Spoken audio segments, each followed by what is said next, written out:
اللہ وبرکاتہ۔ روحانی مرکز میں آج تراویح کا دوسرا دن، آج یہاں سورہ آل عمران کی تلاوت آپ لوگوں نے سنی۔ سورہ آل عمران مدنی صورت ہے، اس میں 200 آیات ہیں اور 20 رکوع ہیں، اور اس کے نزول کے حساب سے اس کا نمبر 89 ہے، اور قرآن میں اس کا نمبر تیسرا ہے۔ تیسرے اور چوتھے پارے میں یہ صورت آپ کو ملے گی۔ الحمدللہ رب العالمین والصلاۃ والسلام علی رسول الکریم وعلی آلہ واصحابہ اجمعین، اما بعد، اعوذ باللہ من الشیطان الرجیم، بسم اللہ الرحمن الرحیم۔ سورہ آل عمران کی 6 نمبر آیت میں اللہ نے فرمایا کہ اللہ ماں کے پیٹ میں جیسی چاہے صورتیں بنا دیتا ہے، مطلب خوبصورت یا بدصورت بنانا اللہ کے ہاتھ ہے۔ 7 نمبر آیت میں قرآن میں کچھ آیتیں محکم یعنی مضبوط حکم والی اور بہت سی آیتیں متشابہات ہیں، جن میں دل میں کجی رکھنے والے لوگ فتنے کی طلب میں ان متشابہات والی آیتوں کے پیچھے پڑے رہتے ہیں، حالانکہ اس کی حقیقت صرف اللہ کو پتہ ہے۔ 8 نمبر آیت میں ایک بار ہدایت میں ایمان ملنے کے بعد اس پر استقامت کی دعا کرتے رہنا چاہیے۔ 13 نمبر آیت میں جنگ بدر میں اللہ کی نصرت کی وجہ سے دشمنوں کو مسلمان اپنے آپ سے دگنے دکھائی دے رہے تھے اور دشمنوں کے حوصلے پست ہو رہے تھے۔ 14 نمبر آیت میں لوگوں کے لیے اللہ نے عورتوں، بیٹوں، سونے چاندی کے زیور، مال و دولت، نشان لگے ہوئے گھوڑوں جیسے آج کل نئے نئے ماڈل کی گاڑیاں، مویشی اور کھیتوں کی محبت کو خوشنما کر دیا ہے، لیکن یہ دنیا کا عارضی سامان ہے اور اللہ ہی کے پاس بہت اچھی منزل جنت ہے۔ یعنی کہ دنیا جو ہے وہ ضرورت کی چیز ہے اور آخرت جو ہے وہ ہماری مقصود ہے، مقصد ہے۔ 17 نمبر آیت میں مومن صابر صادق فرما بردار اللہ کی راہ میں خرچ کرنے والا اور راتوں کے بیچ میں بخشش طلب کرنے والا ہوتا ہے۔ یہ مومنین کی جو ہے وہ صفات بیان کی گئی ہیں۔ 19 نمبر آیت میں اللہ کے نزدیک سچا دین اسلام ہی ہے، لیکن علم کے باوجود اپنے حسد، ضد، سرکشی اور دنیاوی مفاد کے لیے لوگ اس سے ہٹے رہتے ہیں۔ 26 نمبر آیت میں بادشاہی، فقیری، عزت، ذلت اور تمام اچھائی دینا اللہ کے ہاتھ ہے۔ 27 نمبر آیت میں اللہ رات کو دن میں داخل کرتا ہے، دن کو رات میں لے جاتا ہے، وہی بے جان سے جاندار پیدا کرتا ہے اور جاندار سے بے جان پیدا کرتا ہے، جیسے انڈے سے مرغی اور مرغے سے انڈا جو ہے وہ آپ دیکھتے ہیں اللہ ہی پیدا کرتا ہے۔ 30 نمبر آیت میں قیامت کے دن ہر نفس اپنی کی ہوئی نیکیوں اور اپنی کی ہوئی برائیوں کو موجود پائے گا اور آرزو کرے گا کہ کاش آخرت میں اس کی اچھائیوں اور برائیوں کے درمیان بہت دوری ہوتی۔ 31 نمبر آیت میں اللہ سے محبت کرنے والوں کے لیے حضور صلی اللہ علیہ وسلم کی پیروی بہت ضروری ہے، تبھی اللہ ان سے محبت کرے گا اور ان کے گناہ معاف فرمائے گا۔ 32 نمبر آیت میں جو اللہ اور اس کے رسول صلی اللہ علیہ وسلم کی اطاعت سے منہ پھیر لے، ایسے کافروں سے اللہ محبت نہیں کرتا۔ 39 نمبر آیت میں فرشتوں نے حضرت ذکر علیہ السلام کو حضرت یحییٰ علیہ السلام کی بشارت دی۔ 40 نمبر آیت میں حضرت ذکر علیہ السلام کے سوال کرنے پر کہ میں بوڑھا ہوں اور میری بیوی بانجھ ہے، مجھے بچہ کیسے ہوگا، جواب ملا کہ اللہ جو چاہتا ہے کرتا ہے۔ اللہ فرشتوں نے بتایا کہ اللہ اسباب کا محتاج نہیں ہے بلکہ اسباب اللہ کے محتاج ہیں۔ 41 نمبر آیت میں ذکر علیہ السلام نے اللہ کی طرف سے 3 دن زبان بند ہونے پر بھی اشاروں سے لوگوں کو اللہ کے دین کی دعوت دی۔ یہ ہے آیت جو دین کی اہمیت کا ثبوت ہے قرآن میں۔ زبان بند ہونے پہ بھی دین کی دعوت دینا انہوں نے اہم ترین سمجھا۔ 55 نمبر آیت میں عیسیٰ علیہ السلام کو اللہ نے پورا کا پورا اٹھا لیا اور کافروں سے پاک کر دیا، مطلب جسم، جان اور روح سمیت پورا کا پورا اٹھایا تھا عیسیٰ علیہ السلام۔ 64 نمبر آیت میں کسی بھی قوم کو دین کی دعوت مشترک بنیادوں سے شروع کرنی چاہیے، مطلب جو آپس میں مشترک چیزیں ہیں ان میں۔ ڈاکٹر ذاکر نائک جس کو ماسٹر کی کہتے ہیں اس آیت کو۔ 71 نمبر آیت میں صحیح ایمان کے بعد فقر باطل کو خلط ملت کرنا اور حق کو چھپانا بڑا جرم ہے۔ 77 نمبر آیت میں اللہ سے کیے ہوئے وعدوں اور قسموں کی دنیاوی فائدوں کے لیے توڑنے والوں کا آخرت میں کوئی حصہ نہیں ہے۔ 81 نمبر آیت میں ہر نبی سے عہد لیا گیا تھا کہ وہ اگلے آنے والے رسول پر ایمان لا کر ان کی نصرت کریں، مطلب اپنی امت کو بتا کے جائیں کہ اس طرح رسول آنے والے ہیں اور حضور اکرم صلی اللہ علیہ وسلم آخری نبی ہیں۔ 85 نمبر آیت میں دین کی تعلیمات میں مذہب اسلام کے علاوہ اللہ کے یہاں کوئی دین قبول نہیں ہوگا۔ 87 نمبر آیت میں ایمان میں آنے کے بعد مرتد یعنی دین بدلنے والوں پر اللہ، اس کے فرشتوں اور تمام انسانوں کی طرف سے لعنت اور پھٹکار ہے، جیسے آج کل قادیانی لوگ ہیں۔ 88 89 آیت میں دین سے پھرنے والے لعنتی لوگ ہمیشہ ہی جہنم میں پڑے رہیں گے، نہ تو ان سے عذاب ہلکا کیا جائے گا نہ انہیں مہلت دی جائے گی۔ 92 نمبر آیت میں اللہ کی راہ میں اپنے پسندیدہ چیز چاہے مال ہو یا دیگر اشیاء خرچ کیے بنا ہرگز بھلائی نہیں مل سکتی، اور ہر خرچ کو اللہ بخوبی جانتا ہے کہ ہماری کس خرچ کے پیچھے کیا نیت ہے۔ 97 نمبر آیت میں ہر صحابی حیثیت پر حج فرض ہے، حیثیت کے باوجود حج سے انکار کرنے والوں سے اللہ بے پرواہ ہے۔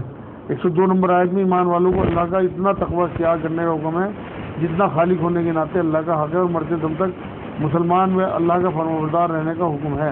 103 نمبر آیت میں اللہ کی رسی کو پکڑ کر مضبوطی سے سامنے اور لوگوں کو فرقوں میں نہ بانٹنے کا حکم ہے۔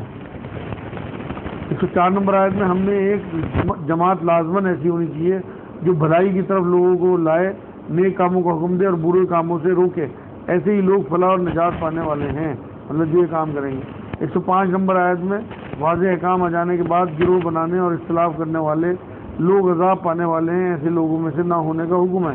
106 107 نمبر آیت قیامت کے دن بعض چہرے سفید ہوں گے اور بعض سیاہ ہوں گے۔ 110 نمبر آیت میں ہمیں خیر الامت یعنی بہترین امت اس لیے کہا گیا ہے کیونکہ ہمیں اللہ اور رسول پر ایمان کے ساتھ دنیا کے سبھی انسانوں کو نیک باتیں بتانے اور برائیوں سے روکنے کے لیے پیدا کیا گیا ہے، صرف مسلمانوں کو نہیں بلکہ دنیا کے تمام انسانوں کو اللہ سے جوڑنا ہے۔ 118 نمبر آیت میں صرف ایمان والوں کو ہی اپنا دوست بنانے کا حکم ہے کیونکہ دوسرے لوگ مومنوں کی تباہی کی کوشش کرتے ہیں۔ 120 نمبر آیت میں ایمان والوں کو اگر بھلائی ملتی تو کفار ناخوش ہوتے ہیں اور اگر برائی ملتی ہے تو خوش ہوتے ہیں، اور یہ ہم حال آج دیکھ رہے ہیں پوری دنیا میں کیا حال ہے۔ 123 سے 24 نمبر آیت میں جنگ بدر میں اللہ نے بہت کمزوری کی حالت میں مومنین کی مدد فرمائی تھی۔ اللہ نے جنگ شروع ہونے سے پہلے ہی رسول صلی اللہ علیہ وسلم کو 3000 فرشتوں سے مدد کا دلاسا دیا تھا۔ 126 نمبر آیت میں اللہ نے لوگوں کی مدد کے لیے اسباب پیدا فرمائے جس سے خوشی ہو اور اطمینان قلب ملے، ورنہ مدد کرنے کے لیے اللہ کو اسباب کی کوئی حاجت نہیں ہے۔ 133 نمبر آیت میں اپنے رب کی بخشش اور اس جنت کی طرف دوڑنے کا حکم ہے جس کی چوڑائی آسمانوں اور زمین کے برابر بتائی گئی ہے۔ جب چوڑائی اتنی ہے تو اس کی لمبائی کا اندازہ انسان کی عقل سے باہر کی بات ہے۔ 134 نمبر آیت میں اللہ کی راہ میں خوشحالی میں اور تنگی میں خرچ کرتے ہیں جو لوگ ایسے غصہ پینے والے اور لوگوں سے درگزر کرنے والے محسنین سے اللہ محبت کرتا ہے۔ 138 نمبر آیت میں کافروں کے لیے تو یہ قرآن حکیم صرف بیان ہے، قرآن تو صرف متقیوں کے لیے ہدایت و نصیحت ہے۔ 139 نمبر آیت میں ایمان والوں کو نہ سستی دکھانی چاہیے نہ غمگین رہنا چاہیے کیونکہ غالب تو آخر میں انہیں ہی آنا ہے۔ یہ خوشخبری ہے اس لیے مایوس نہ ہو، ایک وقت آنے والا ہے جو ایمان والے غالب ہوں گے۔ 140 نمبر آیت میں بہت سے کاموں میں ناکامی ہونا اللہ کی حکمت کی وجہ سے ہوتا ہے۔ اللہ ہمیں تو لگتا ہے یہ کام گڑبڑ ہو گیا مگر اس میں ناکامی اللہ کی ہمارے درجے بلند کرنے والی چیز ہوتی ہے۔ 145 نمبر آیت میں اللہ کے حکم کے مطابق لکھے ہوئے مقررہ شدہ وقت کے علاوہ کوئی جاندار نہیں مر سکتا۔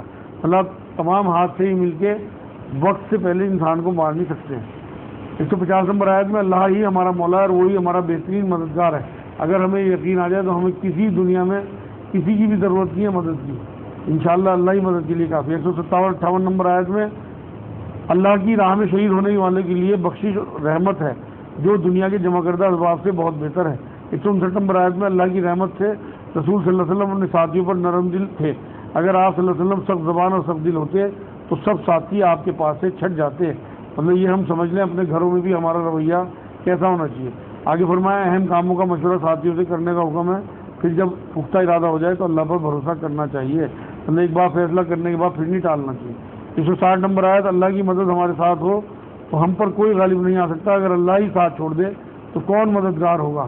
165 نمبر آیت دوسروں کو تکلیف دینے والوں کو اس تکلیف کا احساس تبھی ہوتا ہے جب وہ تکلیف ان پر پڑتی ہے۔ 169 نمبر آیت میں شہید کو ہرگز مردہ نہیں سمجھنا چاہیے، وہ زندہ ہیں، انہیں اللہ کی طرف سے روزیاں ملتی ہیں۔ 173 174 نمبر آیت میں سچا مسلمان اپنے دشمن کی طرف جمع لشکر اور طاقت کے بارے میں سن کر اپنے ایمان میں اضافہ پاتا ہے، ڈرتا نہیں، اور پھر نیت اور فضل کے ساتھ بنا نقصان کے لوٹتا ہے۔ 175 نمبر آیت میں شیطان لوگوں کو اپنے دوستوں یعنی کافروں کی دنیاوی طاقت سے ڈراتا ہے، لیکن مومنوں کو کافروں سے نہ ڈرتے ہوئے صرف اللہ کا خوف رکھنے کا حکم ہے۔ 176 نمبر آیت میں کفر میں آگے بڑھنے والے لوگوں کو دیکھ کر ایمان والوں کو غم نہیں کرنا چاہیے کیونکہ ایسے لوگ اللہ کا کچھ نہیں بگاڑ سکتے بلکہ وہ اپنی آخرت خراب کرتے ہیں۔ 178 نمبر آیت میں اللہ کی دی ہوئی مہلت کو کافر اپنے حق میں بہتر نہ سمجھیں بلکہ انہیں یہ مہلت گناہوں میں اور بڑھ جانے کے لیے ملتی ہے تاکہ انہیں ذلیل کرنے والا عذاب ملے۔ 185 نمبر آیت میں ہر جان کو موت کا کڑوا تکلیف دہ مزہ چکھنا ہے، وہ قیامت میں اپنے کیے کا بدلہ پانا ہے، بس جو آگ سے ہٹا کر جنت میں بھیج دیا گیا وہی کامیاب ہے۔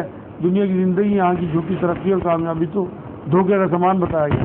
188 نمبر آیت میں اپنے برے اعمال پر خوش ہوتے ہوئے اور نہ کیے ہوئے اعمال پر تعریفیں چاہنے والوں کو سخت عذاب ہوگا۔ 190 نمبر آیت میں آسمانوں اور زمین کی پیدائش میں اور رات اور دن کے ہیر پھیر میں عقل مندوں کے لیے نشانیاں ہیں۔ 191 نمبر آیت میں مومنین اللہ کا ذکر کھڑے بیٹھے اور کروٹوں کے بل لیٹے ہوئے بھی کرتے ہیں، مطلب ہر ٹائم اللہ کو یاد رکھتے ہیں۔ 198 نمبر آیت میں دنیا میں اللہ سے ڈرنے والوں کے لیے ایسی ہمیشہ کی جنتیں ہیں جن کے نیچے نہریں بہتی ہیں، وہاں نیکوکار اللہ کے مہمان ہوں گے۔ 200 نمبر آیت میں ایمان والوں کو دین میں ثابت قدم رہنے، ایک دوسرے کو تھام کر چلنے اور اللہ کے دین کے لیے تیار رہنے پر ہی کامیابی و جنت ملے گی۔ وما علینا الا البلاغ۔ آج آپ کو 2 تحفے اور دے دوں، رمضان کے 2 منٹ اور لگیں گے۔ حضور اکرم صلی اللہ علیہ وسلم کی ہمیشہ کے لیے سنت یہ تھی، کیونکہ ان پہ تہجد کی نماز فرض تھی۔ یہ ایک ایسا مہینہ ہے جس میں آپ لوگوں کو اس میں اٹھنا میسر آتا ہے سحری کے لیے۔ اگر آپ 5 منٹ پہلے اپنا کھانا چھوڑ دیں یا 5 منٹ پہلے اٹھ کے 2 رکعت 4 رکعت نماز نفل 2 کر کے تہجد کی نیت کے پڑھ لیں تو حضور اکرم صلی اللہ علیہ وسلم کی سنت آپ ادا کر دیں گے، جو بہت بڑی سعادت کی بات ہوگی ان 30 روزوں میں۔ دوسری ایک اور تحفہ آپ کے لیے، حضور اکرم صلی اللہ علیہ وسلم مغرب سے پہلے سنت پڑھتے تھے اکثر، تو اس میں آپ کو، کیونکہ امام صاحب ایک دم ہمارے علاقے میں اذان کے بعد جماعت کھڑی ہو جاتی ہے، لیکن رمضان شریف میں 5-10 منٹ کا وقفہ رہتا ہے، تو اگر آپ لوگ 2 منٹ پہلے کھانا چھوڑ دیں اور 2 رکعت نماز سنت حضور اکرم صلی اللہ علیہ وسلم کی سنت سمجھ کے رمضان شریف میں اپنے گھر سے پڑھ کے چلے جائیں، کیونکہ مسجد میں تو لوگ آپ کو کسی نظر سے دیکھیں گے، پتہ نہیں کیا کر رہے ہیں، کیونکہ اس معاشرے میں ہے نہیں۔ جو لوگ عرب گئے ہوئے ہیں انہوں نے دیکھا ہوگا کہ وہاں 2 نفل پڑھے جاتے ہیں، 2 سنت ہے۔ میں نے آج پڑھی مسجد میں تو لوگ مجھے دیکھ رہے تھے یہ کیا کر رہے ہیں، لیکن آپ لوگ گھر سے پڑھ کے جائیں، جس سے کہ ہم بلوچے لوگوں کی کیوں جواب دیں۔ وما علینا الا البلاغ۔ السلام علیکم ورحمۃ اللہ وبرکاتہ۔